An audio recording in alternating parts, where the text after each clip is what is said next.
वाढीव गुण मिळालेल्या 1563 उमेदवारांचे स्कोअर कार्ड रद्द केले जातील। त्यांचे स्कोअर कार्ड ग्रेस गुणांशिवाय जारी केले जातील। अशा उमेदवारांची पुनर्परीक्षा घेतली जाईल।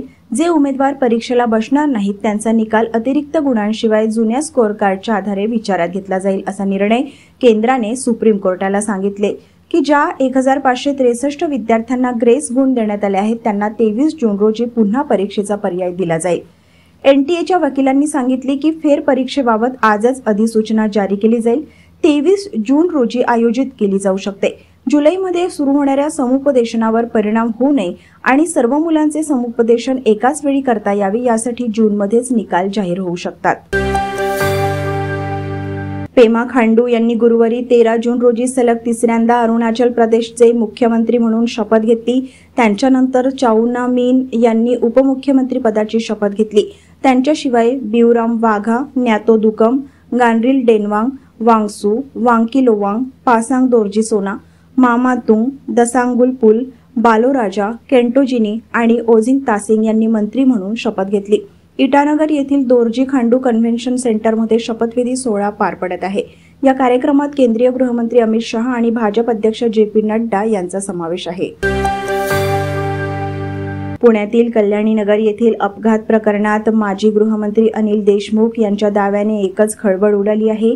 आरोपींना वाचवण्यासाठी आता असा कारनामा करण्यात येत असल्याचा त्यांचा दावा आहे। पुण्यातील धनाढ्याच्या अल्पवयीन मुलाने बेदरकारपणे कार चालवून दोघांचा जीव घेतला होता। या प्रकरणात आरोपीला वाचवण्यासाठी पोलिसांसह सर्वच यंत्रणा कामाला लागली होती। देशभरातून संतापाची लाट उसळल्यानंतर यंत्रणा नरमली। या प्रकरणात एकामागून एक धक्कादायक खुलासे समोर येत आहेत। आता माजी गृहमंत्री अनिल देशमुख यांच्या दाव्याने तर आणखी खळबळ उडाली आहे। त्यांनी राज्य सरकार आणि यंत्रणेवर अत्यंत गंभीर आरोप केला आहे।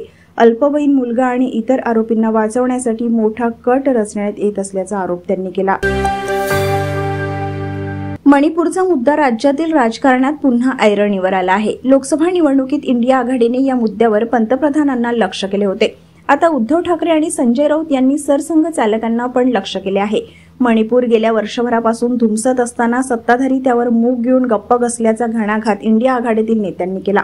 लोकसभा निवडणुकीत इंडिया आघाडीने भाजपवर तिखट हल्लाबोल केला। निकालानंतर राष्ट्रीय स्वयंसेवक संघाचे सरसंघचालक मोहन भागवत यांनी मणिपूरमधील हिंसेवरून मोदी सरकारचे कान टोचले। त्यांच्या वक्तव्यानंतर काल उद्धव ठाकरे आणि आज संजय राऊत यांनी भाजपासह सरसंघचालकांना पण चिमटे काढले। ज्या भागातून मोठ्या संख्येने तरुण सैन्यात भरती होतात त्या भागातही भाजपला निवडणुकीत फटका बसला आहे। त्यामुळे अग्निवीर योजना बंद केली जाणार का याचीही चर्चा सुरू झाली आहे। यावेळी आम्ही 400 पार करू असा नारा देणाऱ्या भाजपला 300चा आकडाही पार करता आला नसताना मतदारांच्या नाराजीची कारणे आता शोधली जात आहेत। कमी जागा मिळूनही एनडीए सरकार सत्तेत आलं असलं तरी मागील रेटलेल्या धोरणांचा आढावा घेण्यास सुरुवात केली आहे।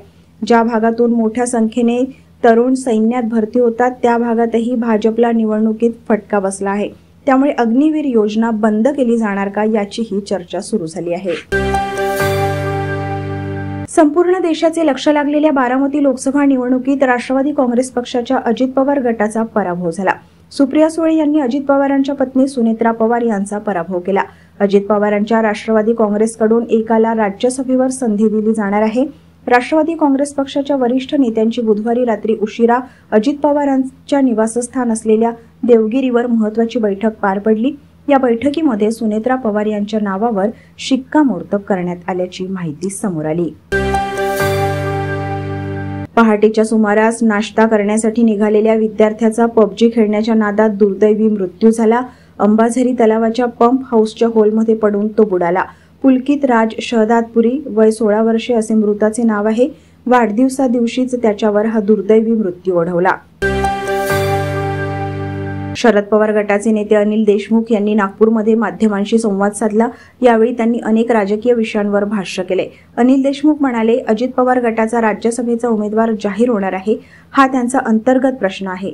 त्यांनी भुजबळ, सुनेत्रा पवार, रुपाली चाकणकर कुणाला राज्यसभेत पाठवायचं हा त्यांचा प्रश्न आहे असे मत अनिल देशमुख यांनी व्यक्त केले। जम्मू ते माता वैष्णोदेवीच्या भवन गुहा मंदिरापर्यंत यात्रेकरूंसाठी 18 जून पासून हेलिकॉप्टर सेवा सुरू होत आहे। यासाठी पहिले पॅकेज 35,000 रुपये प्रति भक्त असेल। सर्व प्रकारच्या पाळीव प्राण्यांसाठी अत्यंत गुणकारी इनोटॉक्स पौष्टिक आहार, नैसर्गिक वापरा, केमिकल टाळा। इनोटॉक्स सह रोगराईस आळा घाला। पशुखाद्य टेक्नॉलॉजिकल ऑडिटिव्ह उत्पादनासाठी महाराष्ट्रातील सर्व जिल्हे व तालुक्यात डीलर्स नेमणे आहे। अधिक माहितीसाठी संपर्क करा 8446625542 738777557।